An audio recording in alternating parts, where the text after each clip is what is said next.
everyone. Welcome to another episode of Socially Distant Science and Adventure. I'm Zachary Brannigan. I'm director of the Saginaw Basin Land Conservancy. If you haven't been following along, this is just a little video series that we've been doing during the stay-at-home orders and during the pandemic, just to provide a little bit of fun information and content for your family members. So what we have today is a pretty interesting video from Trevor, just about some of his favorite nature-based and inspirational books that we think that you might also enjoy. You're going to see Aldo Leopold in there and Abbey and maybe a field guide, and you're probably going to learn a lot and maybe get a couple of titles in mind that you might want to read for yourself. So if you're following this page, we assume that you're into nature, you're into the outdoors, you're into some of the same things we are. So we're hopeful that this is something that'll give you a little bit of an uplift and inspiration today on a Monday morning as we enter week 6 or 7 or something of this.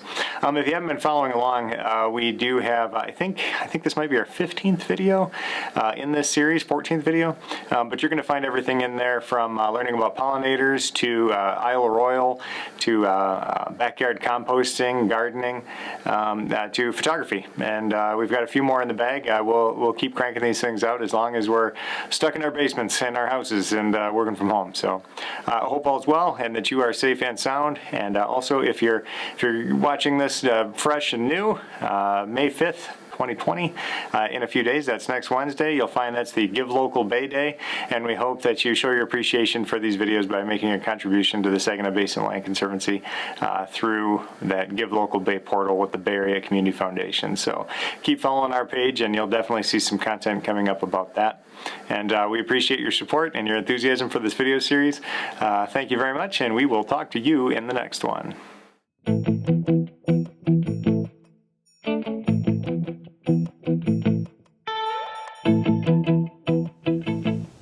Hi, this is Trevor Edmonds, the SBLC's Director of Land Protection. Once again, thank you for tuning in to the Socially Distant Science and Adventure video series.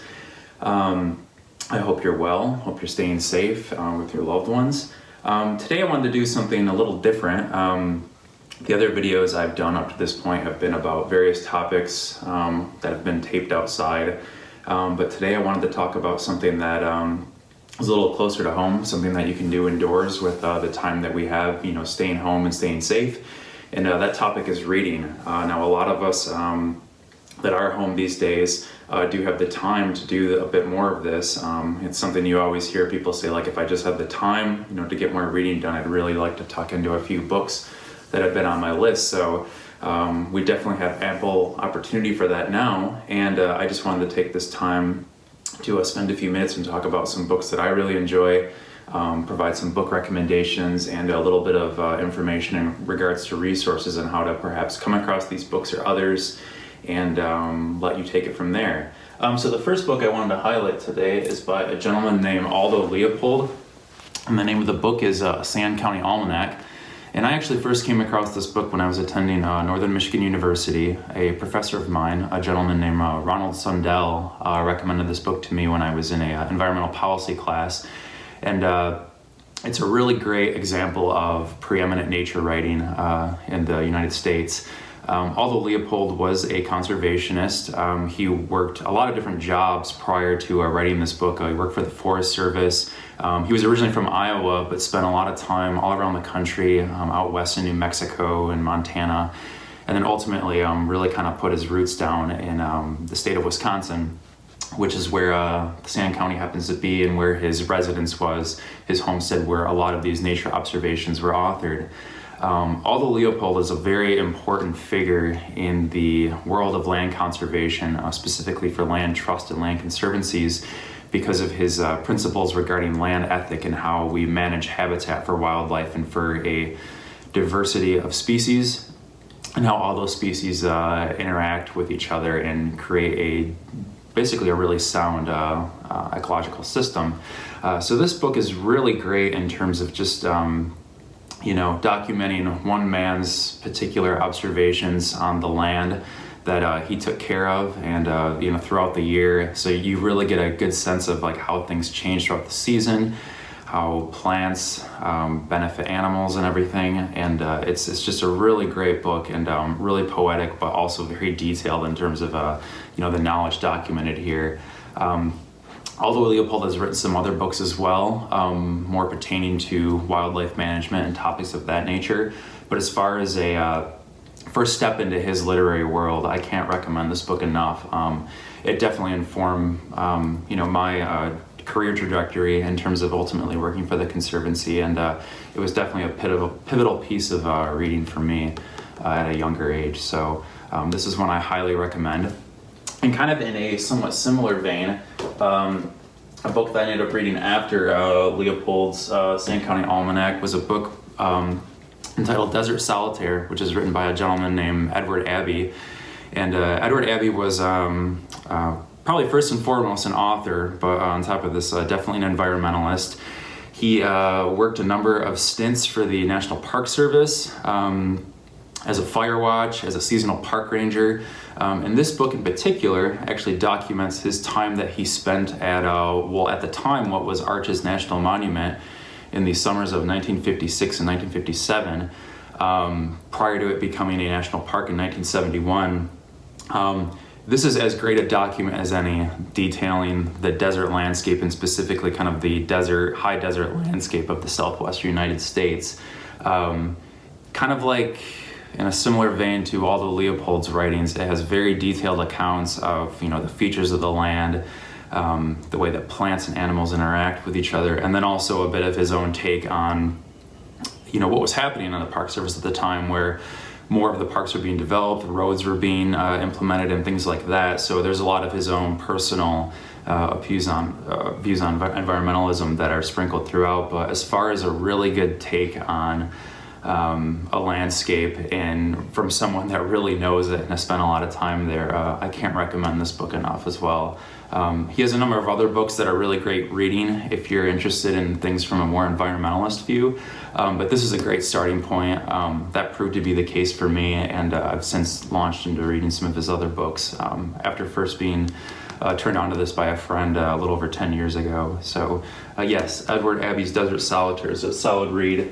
And if you're looking for something a little more, perhaps a little more literal and to the point in terms of a book that's really going to get you up to speed with nature and what you're seeing, this book is a great resource for those of us that live in Michigan and the Midwest. Kaufman's Field Guide to Nature of the Midwest. My coworker Zach bought a copy of this prior to me, and after leafing through his and just seeing how good of a resource it was, I decided to get a copy myself and have since recommended it to a number of people. Ken Kaufman puts together great guides on a variety of topics: birds, insects, trees, all sorts of things. But this one really kind of condenses a lot of those down into a lot of the things that you're typically going to see in this part of the country. So birds, insects, wildflowers, trees, and it even goes into talking about the various habitat types that exist in this part of the country, and based on all these different circumstances, what types of species of flora and fauna you will ultimately see in those areas. So this is definitely a great thing to have. I always keep this with me in typically the warmer months of the year when I'm driving around. It's a great thing to have in the work truck too. When you happen to be out and you just see something that you can't just ID off the top of your head. So this is, if you don't have any field guides and you're looking to get one, this is definitely highly recommended. I bought one of his bird guides. Actually, he has an Eastern U.S. bird guide, and then there's one that covers all birds that you would likely see in North America as well. So both of those are highly recommended. So the one thing you're probably asking yourself is, you've given me some ideas on books. Where can I get them at a time like this when bookstores are closed? Different vendors that might offer these things are difficult to work with, or even like the libraries are closed. So one thing I would recommend is there's a number of excellent online retailers for books. Powell's Books out of Oregon has a really great site online, just powells.com, Powells.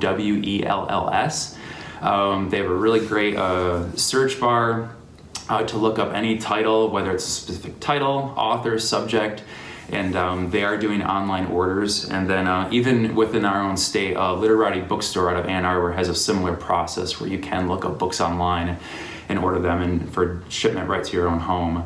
I would recommend doing that, trying to support our independent bookstores, whether it's in the state or around the country. And even if you're just looking for something, maybe you don't want to buy a book, but you want to just look for a resource. If you have an iPad or some other tablet that you can download an ebook on, both Bay County and Saginaw, their public libraries, although the facilities might be closed, you can go to their respective websites, and they are offering temporary library cards to access online resources. So I can't say if these specific books are available at that time, but there might be others that are in a similar vein, or if there's other ones that are on your list to read. I would highly recommend checking out both the Bay County Library's website and the Public Libraries of Saginaw website and taking access of that temporary library card if you don't have one yet. So yeah, I just hope these offered some insights into things that you can look into with some of the downtime that we have and some of the time that we're spending at home. I enjoy all of those books and many others on top of it. So once again, thank you for tuning in, and look forward to talking to you again soon.